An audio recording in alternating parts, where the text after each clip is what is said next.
Hey, what is up, everybody? This is Stevie Breach coming to you here today. Hope everybody's having a good Friday. Tomorrow kicks off what is going to be one of the biggest days of 2025 in the world of professional wrestling. We have AEW running All In, and then we also are going to be having Saturday night's main event, as well as the Great American Bash. And then we have Evolution on Sunday. This is going to be a big time for the world of professional wrestling. A lot of people are making a choice whether they want to spend the money to watch AEW or whether they're going to watch Saturday night's main event. I think since Saturday night's main event has came back to NBC, I think that they've been running really, really good specials. I believe this is the third one, if I can remember right. And they've been knocking that one out of the park. But growing up in the 80s, Saturday night's main event was the chance for a kid like me to watch a WWE-style pay-per-view on free TV. We didn't get a lot of the pay-per-views until into the 90s. Dad always just basically said no.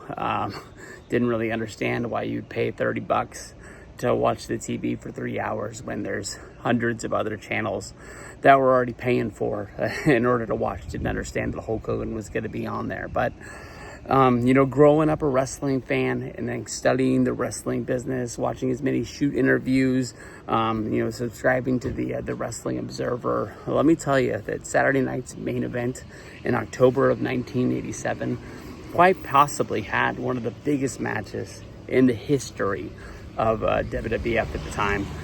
We saw the Honky Tonk Man, who was the Intercontinental Champion, go up against Macho Man Randy Savage. The Honky Tonk Man is looked at as pretty much like a comedy-style wrestler. He's a great guy, one of the most charismatic promos that you've ever seen in the world of wrestling. If you like the chicken shit heels that, just basically, have no problem taking a disqualification, have no problem taking a count out or a manager's interference, as long as they get to keep the championship, the Honky Tonk Man is your guy. When he was originally brought in as an Elvis impersonator coming out of Memphis, he was supposed to be a babyface. There's a show where Hulk Hogan is actually giving a promo endorsing the Honky Tonk Man. And it did not take very long for them to figure out that the Honky Tonk Man was not going to work as a babyface. Everybody hated this guy. WrestleMania 3, they made the turn between him and Jake the Snake Roberts, where Honky Tonk Man hit him with a guitar. And it was off to the races from there. Honky Tonk Man is actually the guy who beat Ricky the Dragon Steamboat for the Intercontinental Championship that he won off of Macho Man at WrestleMania 3. Word is that it was actually supposed to get dropped to Butch Reed at a Superstars taping, but Butch Reed didn't show up that day. I don't know much about Butch Reed in WWF other than he's in the WrestleMania 4 WWF Championship tournament. He loses in the first round. He has the blonde hair. I don't know if he was leaving to go to WCW, but when you're supposed to win the Intercontinental Championship, you show up to work. WWF looked around the locker room, thought that Honky Tonk Man was a guy who could be a transitional champion, a guy who had a lot of heat on him, and it would work. And he rolled up Steamboat 1, 2, 3, and he got the win. He was having rematches against Steamboat. He was fighting against Billy Jack Haynes.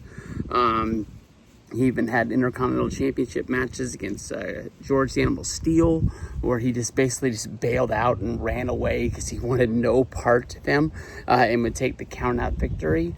But shortly in his promos, he started calling himself the greatest Intercontinental Champion of all time and started running down Macho Man Randy Savage, who had a run, in between WrestleMania 2 and WrestleMania 3, where he dropped it to Ricky the Dragon Steamboat.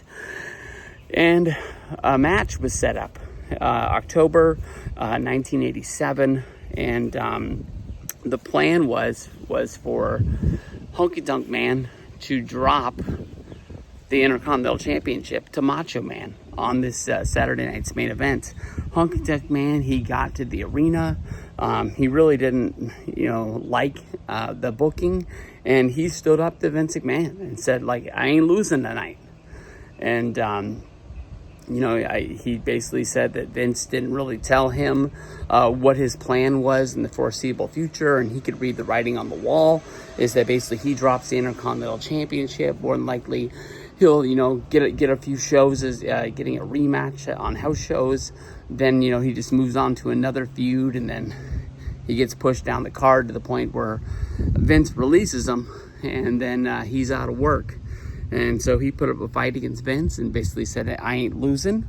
And WWF had to go into the the writer's room and basically figure out a way of how to do this, because they had already told Macho Man Randy Savage that he was going to win the Intercontinental Championship. He was a huge star at the time, so they had to break the news to him, but tell him that something that would be coming down the road that possibly would be greener. And then on the other side, WrestleMania 4 would shortly be coming up, where the WWF Championship was vacant. The plan at the time was for Ted DiBiase to win the championship. He had already bought the title off of Andre the Giant, who beat Hulk Hogan at the main event. And that's basically how the whole tournament got started. So the whole plan was for Macho Man to be the Intercontinental Champion, Ted DiBiase to be the World Heavyweight Champion. But they just said, hey, we'll have Hunky stay being the Intercontinental Champion. We'll have Macho Man win the tournament at WrestleMania 4, where he will become the champion, and then we'll find a way to get out of this whole mess. So Saturday night's main event comes along, and during the match, Honky Tonk Man's wrestling against Macho Man. The Hart Foundation, who weren't really with the Honky Tonk Man on an everyday basis, but they were both managed by Jimmy Hart. They kept coming down and getting involved into the match to the point where the match got thrown out due to disqualification. And after the match was over, trying to add insult to injury, we had the Hart Foundation holding the Macho Man, and Miss Elizabeth brought out Hulk Hogan, which ended up setting up the Mega Powers, which would put Hogan and Savage together for the first time, which would see the storyline of the whole next year of them main eventing SummerSlam, Survivor Series, and then basically getting all the way to where the Mega Powers explode come WrestleMania 5, because Macho Man keeps thinking that Hulk Hogan is lusting after Miss Elizabeth. So who knows where we would have been? I mean, maybe Ted DiBiase would have won the championship at WrestleMania 4, and then we would have gone a whole year of DiBiase being the champion, and Hogan would have came back come WrestleMania 5. Or maybe they would have, if it just wasn't working, maybe they would have been forced to bring Hogan back faster. Out of the whole storyline that doesn't really make sense to me is that Honky Tonk Man goes to Vince and basically tells him, like, hey, I'm not losing. And he's Honky Tonk Man.